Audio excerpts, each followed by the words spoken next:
কথায় আছে রাখে হরি মারে কে। ঠিক এই কিছু হয়েছে এতদিন, যার জন্য ইসকনের বিরুদ্ধে এত মিছিল, এত হুমকি দমকি, আর সেই মুফতি মুহিবুল্লাহ ফয়েজি করলেন নাটক। ২০২৫ সালের ২১ অক্টোবর গাজীপুরের টঙ্গী থেকে নিখোঁজ হওয়ার পর ২৩ অক্টোবর পঞ্চগড় একটি গাছের সঙ্গে শিকলবদ্ধ অবস্থায় উদ্ধার হন। তিনি সরাসরি অভিযোগের আঙুল তুলেছিলেন ইসকনের বিরুদ্ধে। মুফতি মুহিবুল্লাহ দাবি করেন ২২ অক্টোবর সকালে ৫ জন লোক তাকে একটি অ্যাম্বুলেন্সে তুলে নেয়। তিনি জানান তাকে ইসকনের বিরুদ্ধে কথা না বলার জন্য হুমকি দেয়া হচ্ছিল।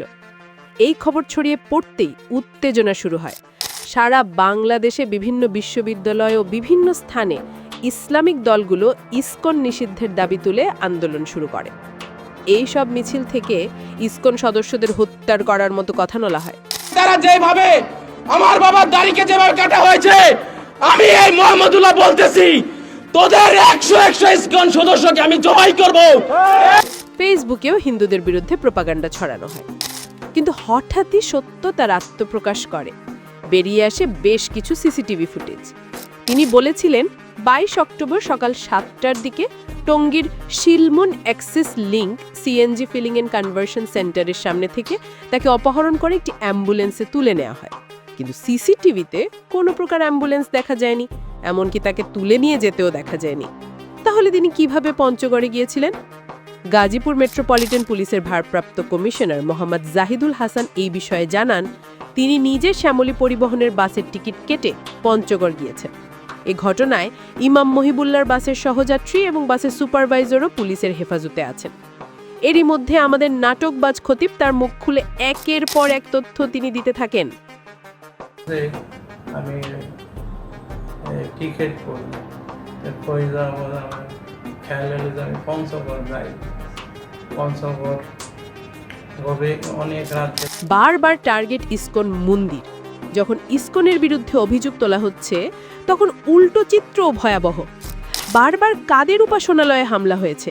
২০২১ সালের দুর্গাপূজার সেই বিভীষিকার কথা কি আমরা ভুলে গেছি? কুমিল্লার ঘটনার জেরে নোয়াখালীর চৌমোহনীতে ইসকন মন্দিরে ভয়াবহ হামলা চালানো হয়। সেই হামলায় নির্মমভাবে প্রাণ হারান প্রান্ত দাস এবং যতন সাহা নামের দুজন ভক্ত। সেই বছর সারা দেশে মন্দির মণ্ডপে হামলা, ভাঙচুর ও অগ্নিসংযোগের ঘটনায় কুমিল্লায় ১২টি, নোয়াখালীতে ৩২টি, চাঁদপুরে 10টি সহমোট ৫৪টি মামলা হয়। তবে ২ বছরেও ৪২ মামলার বিচার শুরু হয়নি। ২০২২ সালে বাংলাদেশে ৫০১টি সংঘবদ্ধ হামলা, ৫৬টি মন্দিরে হামলা এবং ২৯টি মন্দিরের জমি দখলের ঘটনা ঘটে। ১৭ মার্চ ঢাকার ওয়ারি এলাকায় রাধাকান্ত জিউ নামের একটি ইসকন মন্দিরে সাম্প্রদায়িক সহিংসতা সংঘটিত হয়। এভাবেই প্রত্যেক বছর এই হামলার সংখ্যা বাড়ছে, বাট বিচার নেই একটিরও।